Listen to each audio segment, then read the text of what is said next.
আজ আমরা এই লেসনে উত্তরমুখী বাড়ি সম্পর্কে জানব। উত্তরমুখী বাড়ি আপনার রাশি অ্যাস্ট্রো বাস্তু অনুযায়ী কখন শুভ হয় বা কখন অশুভ হয়। উত্তরমুখী বাড়ি তৈরি করার সময় কোন দিকে কি করা উচিত, যেমন কোন দিকে বেডরুম, টয়লেট, রান্নাঘর, পূজাঘর, সিঁড়ি, লিফট হওয়া উচিত। এই সমস্ত প্রশ্নের উত্তর এই লেসনটি কমপ্লিট করার পর আপনি বুঝতে পারবেন। নমস্কার, আমি সৌভিক দাস, অ্যাস্ট্রো বাস্তু ট্রেনার, কনসালট্যান্ট এবং সিভিল ইঞ্জিনিয়ার। প্রথমেই জানবো উত্তরমুখী বাড়ি বলতে কি বোঝায়। আপনি যদি আমাদের অ্যাপ্লাইড বাস্তু কম্পাসকে ব্যবহার করেন, যেটি আপনারা গুগল প্লে স্টোরে পেয়ে যাবেন, অ্যাপ্লাইড বাস্তু কম্পাস অ্যাপ্লিকেশনটি আপনার ফোনে খুলে আপনি যে জমিটিতে বাড়ি করতে চলেছেন সেই জমির মাঝখানে দাঁড়িয়ে জমির যেদিকে রাস্তা বা যেদিকে আপনি বাড়ির প্রধান দরজা করবেন সেই দিকে মুখ করে দাঁড়ান। অ্যাপ্লাইড বাস্তুর কম্পাসের কাঁটা যদি জমির রাস্তা বা যেদিকে প্রধান দরজা করবেন সেই দিককে উত্তর দিক নির্দেশ করে, তবে আপনার জমিটি উত্তরমুখী এবং আপনার বাড়িটি উত্তরমুখী হতে চলেছে। বাস্তুশাস্ত্রে সঠিকভাবে দিক নির্ণয় করাটা অত্যন্ত গুরুত্বপূর্ণ, কারণ সব সময়ের জন্যই উত্তর দিকটি সোজা থাকে না, হয় পূর্ব দিকে বা পশ্চিম দিকে কিছুটা বেঁকে থাকে। এবং অনেকেই মনে করেন যে এই কর্নারটি ঈশান বা নর্থ ইস্ট কোণ, এই কর্নারটি অগ্নি বা সাউথ ইস্ট কোণ, এই কর্নারটি নৈঋত বা সাউথ ওয়েস্ট কোণ এবং এই কর্নারটি বায়ু বা নর্থ ওয়েস্ট কোণ। এটি সম্পূর্ণ ভুল ধারণা। আপনার উত্তরমুখী জমিতে উত্তর দিকটি যত ডিগ্রিতে পূর্ব বা পশ্চিম দিকে বেঁকে থাকবে, সেই উত্তর দিকের সঙ্গে 45 ডিগ্রি কোণে থাকবে ঈশান বা নর্থ ইস্ট কোণ, পূর্ব দিকের সঙ্গে 45 ডিগ্রি কোণে থাকবে অগ্নি বা সাউথ ইস্ট কোণ, দক্ষিণ দিকের সঙ্গে 45 ডিগ্রি কোণে থাকবে নৈঋত বা সাউথ ওয়েস্ট কোণ এবং পশ্চিম দিকের সঙ্গে 45 ডিগ্রি কোণে থাকবে বায়ু বা নর্থ ওয়েস্ট কোণ। এখন চলুন জেনে নেওয়া যাক উত্তরমুখী বাড়ি কোন রাশির জাতক জাতিকাদের জন্য বেশি শুভ। এই বিষয়ে ক্লাসিক্যাল টেক্সট বিশ্বকর্মা প্রকাশে বলা হয়েছে, কর্কটো বৃশ্চিকো মীনো ব্রাহ্মণঃ পরিকর্তিতঃ।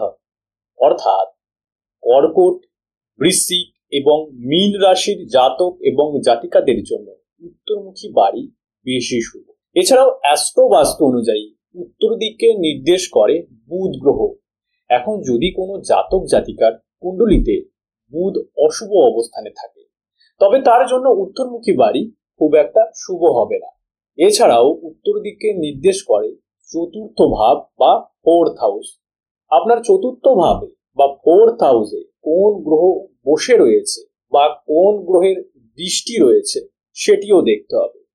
যদি আপনার জন্মকুণ্ডলীর চতুর্থ ভাবে বা ফোর্থ হাউসে কোনো অশুভ গ্রহ বসে থাকে বা অশুভ গ্রহের দৃষ্টি থাকে, তবেও উত্তরমুখী বাড়ি আপনার জন্য শুভ হবে না। অ্যাস্ট্রো বাস্তু অনুযায়ী কিভাবে জাতক জাতিকার কুণ্ডলী দেখে বাড়ির প্ল্যান করা উচিত, এই বিষয়ে আমরা অ্যাপ্লাইড বাস্তুর অ্যাডভান্সড কোর্সে বিস্তারে আলোচনা করেছি। এখন আমরা যদি দেখি কোন পেশার জন্য উত্তরমুখী বাড়ি বেশি শুভ, এই বিষয়ে বলা হয়েছে ক্ষত্রিয়ানাম তথা উত্তরে। অর্থাৎ শিক্ষকতার পেশাকে বাদ দিয়ে যারা অন্য কোনো চাকরিজীবী, তাদের জন্য উত্তরমুখী বাড়ি বেশি শুভ। এখন অনেকেই ভাবেন যে উত্তরমুখী বাড়ি মানে উত্তর দিকের যে কোনো জায়গা দিয়ে প্রধান দরজা করলে সেই প্রধান দরজাটি শুভ হবে। এটি সম্পূর্ণ ভুল ধারণা। উত্তর দিকের নির্দিষ্ট কিছু পদ রয়েছে বা জায়গা রয়েছে, যার উপর দিয়ে প্রধান দরজা হলে প্রধান দরজাটি শুভ হবে। এই বিষয়ে বিশ্বকর্মা প্রকাশে বলা রয়েছে, মুখ্যে ধনু সুত উৎপত্তির ভল্লাটে বিপুলাহ শ্রিয়াহ সোমেতু ধর্মশীলত্তম। অর্থাৎ বিশ্বকর্মা প্রকাশ অনুযায়ী উত্তর দিকে 8টি পদের মধ্যে 3টি পদ শুভ প্রধান দরজার জন্য, মুখ্য, ভাল্লাট এবং সোম। আমরা যদি আরো গ্রন্থের রেফারেন্স দেখি, তাহলে বরাহমিহিরের বৃহৎ সংহিতাতে উত্তর দিকের মুখ্য, ভাল্লাট এবং সোম পদ সম্পর্কে বলা রয়েছে। শ্লোকে বলা রয়েছে, সুতো ধনু লাভ সমস্ত গুণ সম্পদ। অর্থাৎ উত্তর দিকের মুখ্য পদ দিয়ে প্রধান দরজা হলে সন্তান এবং ধন লাভ হয়, ভাল্লাট পদের উপর দিয়ে প্রধান দরজা হলে সম্পত্তির প্রাপ্তি ঘটে, সোম পদের উপর দিয়ে প্রধান দরজা হলে সন্তান এবং ধন লাভ হয়। তার মানে আমরা দেখলাম উত্তর দিকের এই 3টি পদ মুখ্য, ভাল্লাট এবং সোমের উপর দিয়ে প্রধান দরজা হলে শুধুমাত্র সেই ক্ষেত্রেই প্রধান দরজাটি শুভ হিসাবে গণ্য হবে। এখন উত্তর দিকটি সব সময়ের জন্য সোজা থাকে না, হয় পূর্ব দিকে বা পশ্চিম দিকে কিছুটা বেঁকে থাকে। তাই সঠিকভাবে দিক নির্ণয় করতে এবং এই মুখ্য বাল্লাট এবং সোমপদগুলোকে সঠিকভাবে নির্ণয় করতে আপনারা অ্যাপ্লাইড বাস্তুর বাস্তু কম্পাস অ্যাপ্লিকেশনকে ফোনে ব্যবহার করতে পারেন, যেটি আপনারা গুগল প্লে স্টোরে পেয়ে যাবেন এবং এই লেসনের ডেসক্রিপশনে লিঙ্ক পেয়ে যাবেন। এখন আমরা চলুন জেনে নিই জেনারেল বাস্তুশাস্ত্রের নিয়ম অনুযায়ী একটি উত্তরমুখী বাড়িতে বেডরুম কোন দিকে করা উচিত। এই বিষয়ে বাস্তুশাস্ত্রের ক্লাসিক্যাল টেক্সট রাজবল্লভে বলা রয়েছে, প্রাগদগ্ধা শিবদিক সুরেশ্বরদিশি জলা অগ্নিদিক ধূমিতা সৌম্যা ভস্ময়িতা চ ভাস্করবশাৎ প্রত্যতম প্রহরাষ্টকেনা সবিতা দিশাঃ শান্তা সর্বসমিহিতম চ শকুনা দীপ্তো ভয়াদো শুভঃ। শ্লোকের অর্থ হলো, যখন আমরা ঘুমাই অর্থাৎ রাতের বেলা দক্ষিণ দিক, নৈঋত্য কোণ বা সাউথ ওয়েস্ট, পশ্চিম দিক এবং বায়ু কোণ বা নর্থ ওয়েস্ট কোণ শান্ত থাকে।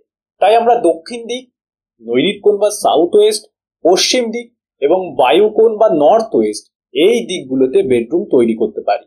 এখন আমরা যদি বাস্তুশাস্ত্রের অন্য আরেকটি মুনি ঋষিদের লেখা বই মনুষালাই চন্দ্রিকাকে দেখি, সেখানে শ্লোকে বলা রয়েছে, यम्ये अतिथि प्रीणनम पाश्चात्ये धनुषन्निधापनमद द्यन्दम विपरेश्व बा शोषार्धेतु तयोस्तथा शयन विद्याभ्या शनाद्दम चढ़े। এখানে শ্লোকে বলা রয়েছে ইয়ম্যে অতিথি প্রিণনম, অর্থাৎ ইয়ম দক্ষিণ দিকে অতিথিদের ঘর বা গেস্ট রুম করা উচিত, এবং শ্লোকে বলা রয়েছে পাশ্চাত্যে ধনুষন্নিধাপনমদ, অর্থাৎ পশ্চিম দিকে ধনের গৃহ তৈরি করা উচিত, এবং শ্লোকে বলা রয়েছে শোষার্ধেতু তয়োস্তথা শয়ন বিদ্যাভয়া শনাদ্দম চড়ে, অর্থাৎ পশ্চিম দিক এবং দক্ষিণ দিককে বাদ দিয়ে যে জায়গা বেঁচে থাকবে নৈঋত্য কোণ বা সাউথ ওয়েস্ট কোণ এবং পশ্চিম নৈঋত্য বা ওয়েস্ট অফ সাউথ ওয়েস্ট কোণে বেডরুম এবং স্টাডি রুম তৈরি করা উচিত। তার মানে আমরা দুটি ক্লাসিক্যাল টেক্সট মুনি ঋষিদের লেখা বইয়ে দেখলাম, দক্ষিণ দিক নৈঋত্য কোণ বা সাউথ ওয়েস্ট, পশ্চিম দিক এবং বায়ু কোণ বা নর্থ ওয়েস্ট কোণ, এই দিকগুলোতে আমরা বেডরুম বা শোবার ঘর তৈরি করতে পারি। বেডরুম তৈরি করার সময়ও জাতক জাতিকার কুণ্ডলী বিচার করে অ্যাস্ট্রোবাস্তু অনুসারে কার কোনটা বেডরুম হবে সেটি নির্ণয় করতে হবে, কারণ আমরা দিনের 1/3 সময় 8 ঘন্টা বেডরুমে কাটাই। যেমন ধরুন, কোনো উত্তরমুখী বাড়িতে নৈঋত্য কোণ বা সাউথ ওয়েস্ট কোণে বেডরুম রয়েছে, আর নৈঋত্য কোণ বা সাউথ ওয়েস্ট কোণকে নির্দেশ করে রাহু। এখন মনে করুন কোনো ব্যক্তি সাউথ ওয়েস্টের বেডরুমে ঘুমাচ্ছে, আর সেই ব্যক্তির জন্মকুণ্ডলিতে রাহু নেগেটিভ বা অশুভ। তার মানে সে যদি সাউথ ওয়েস্টের বেডরুমে থাকে তাহলে তার ওপর রাহুর আরো খারাপ প্রভাব পড়বে। তাই অবশ্যই অ্যাস্ট্রো বাস্তু অনুযায়ী বেডরুম কার কোনটা হবে সেটি বিচার করা উচিত। এখন চলুন জেনে নেওয়া যাক একটি উত্তরমুখী বাড়িতে বাস্তুশাস্ত্র অনুযায়ী কোন দিকে কিচেন বা রান্নাঘর তৈরি করা উচিত। অনেকেই হয়তো জানেন যে বাস্তুশাস্ত্র মতে অগ্নিকোণ বা দক্ষিণ পূর্ব কোণে রান্নাঘর তৈরি করা উচিত। অগ্নিকোণ বা দক্ষিণ পূর্ব কোণ সম্পর্কে বিশ্বকর্মা প্রকাশের শ্লোকে বলা রয়েছে, আগ্নেয়ম পাকা সদনম, অর্থাৎ অগ্নিকোণে বা দক্ষিণ পূর্ব কোণে রান্নাঘর তৈরি করা উচিত। এখন অনেক ক্ষেত্রেই দেখা যায় দক্ষিণ পূর্ব কোণে বা অগ্নিকোণে রান্নাঘর তৈরি করা সম্ভব হচ্ছে না। সেক্ষেত্রে রান্নাঘর আরো কোন দিকে তৈরি করা যেতে পারে? আমরা যদি আরো কিছু ক্লাসিক্যাল টেক্সট দেখি, রাজবল্লভ গ্রন্থের শ্লোকে বলা রয়েছে পুষাশ্রিতম ভোজন মন্দিরাঞ্চ। এর অর্থ হলো পুষা পথ যেটি সাউথ ইস্টে রয়েছে, সেখানেও রান্নাঘর করা যেতে পারে।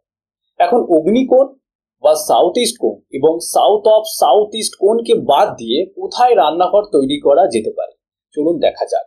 এই প্রসঙ্গে মানসার গ্রন্থের শ্লোকে বলা রয়েছে সূর্য ইয়ম অহ মধ্যে বা আকাশাদম, অর্থাৎ সূর্যপদ এবং ইয়ম পদের মধ্যে যে কোনো জায়গায় রান্নাঘর তৈরি করা যেতে পারে। আর যদি আপনি অ্যাপ্লাইড বাস্তুর কম্পাসটি দেখেন তাহলে দেখবেন সূর্যপদের অবস্থান একেবারে পূর্ব দিকে রয়েছে এবং ইয়ম পদের অবস্থান একেবারে দক্ষিণ দিকে রয়েছে। তাহলে আমরা শ্লোক থেকে বুঝতে পারলাম যে পূর্ব থেকে দক্ষিণের মধ্যে যে কোনো জায়গায় রান্নাঘর তৈরি করা যেতে পারে।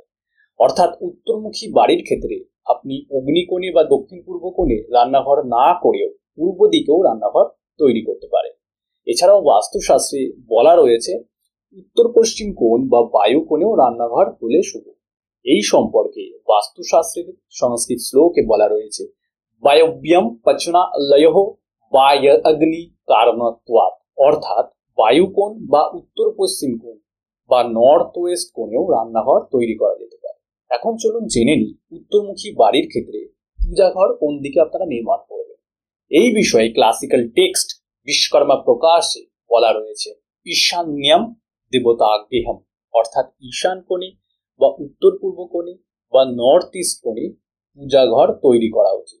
এখন চলুন জেনে নেওয়া যাক একটি উত্তরমুখী বাড়িতে সিঁড়ি কোন দিকে করা যেতে পারে। সিঁড়ি ক্লকওয়াইজ অর্থাৎ ঘড়ির কাঁটার দিকে নাকি অ্যান্টি ক্লকওয়াইজ ঘড়ির কাঁটার বিপরীতে করা উচিত। এই বিষয়ে ক্লাসিক্যাল টেক্সট রাজবল্লভে বলা রয়েছে ভূমিয়া রোহার মূর্ধস্তস্তদু উপরি প্রাগ দক্ষিণাম শস্যতে, অর্থাৎ সিঁড়ি সর্বদা ক্লকওয়াইজ বা ঘড়ির কাঁটার দিকে করা উচিত।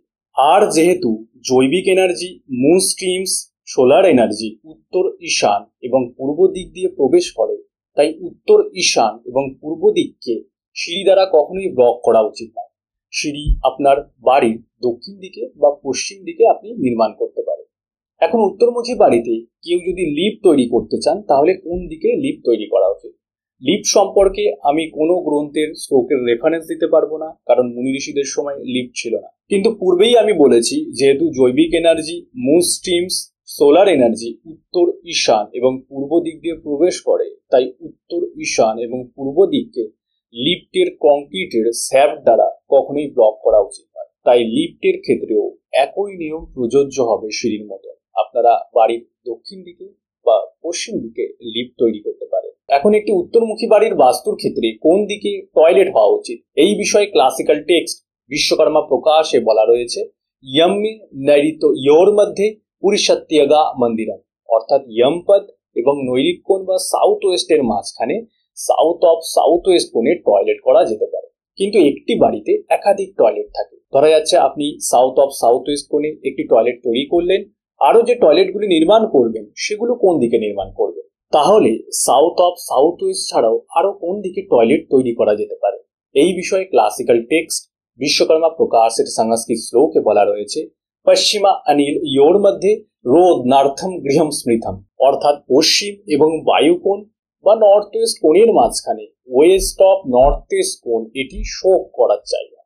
তাই যেহেতু ওয়েস্ট অফ নর্থ ওয়েস্ট গুরুত্বপূর্ণ কোনো দিক নয়, তাই ওয়েস্ট অফ নর্থ ওয়েস্ট কোণেও আপনি টয়লেট তৈরি করতে পারেন।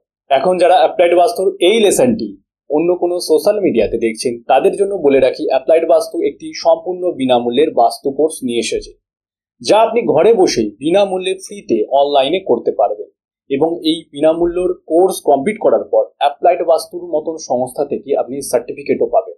তো অ্যাপ্লাইড বাস্তুর ফ্রি কোর্স জয়েন করতে এখনই ডেসক্রিপশনে দেওয়া লিঙ্কে ক্লিক করে জয়েন করে নিন। আজ এই পর্যন্তই, পরের ক্লাসে আবার দেখা হবে। নমস্কার।